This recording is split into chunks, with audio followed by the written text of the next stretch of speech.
kato sa ating kinabuhi. Amen?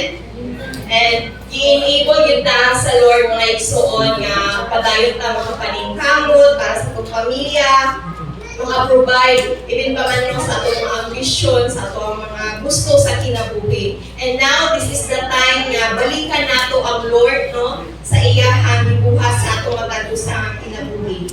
So, sa Proverbs chapter 3, verse 9 to 10, ingon ang pulong sa Ginoo, honor the Lord with your wealth and with the first fruit to all of your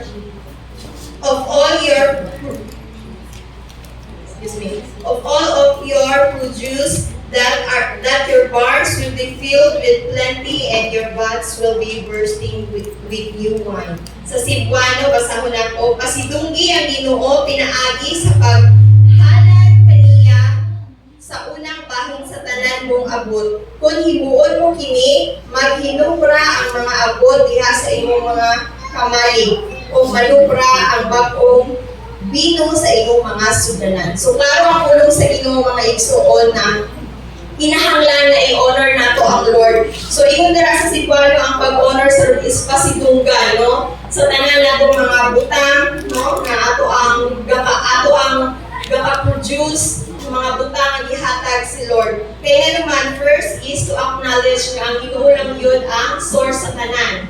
No, napay sa ato karon mo ingon ako alang yun ni ako yun ang tagiaan sa tanan na asa ko ang makaingon bataan na. So ang tinuod nga nagfollow kay Jesus o ang tinuod nga nagpagulong para sa Ginoo is i-acknowledge jud niya nga ang Ginoo ang source sa iyang panginabuhian. Amen. Ang ikaduha is mahimutang grateful no natay pagtuo.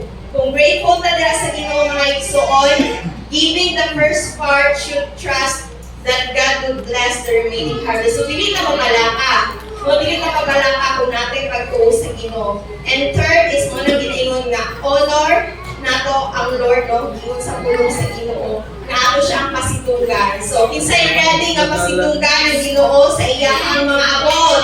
Amen? So, manindog na para sa atong pag-ampo.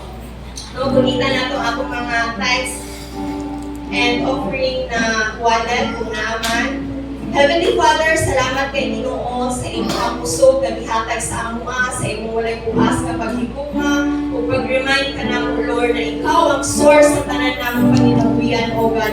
And then Lord, we can do nothing apart from you. And this time, O God, this country pilangan Lord ang nasa among pagkagusa nga panudlanan Ginoo sa tibuok na mo kasing-kasing Lord na makita ka Lord kung usa ang akong sitwasyon. Ikaw mag-bless ako mga kaigsuunan Ginoo sa tanan nilang panginahanglan O God. Ikaw po Lord ang mag-bless na mag-learning ng money para lang sa iyong hangking harian O God. We bless you, we honor you,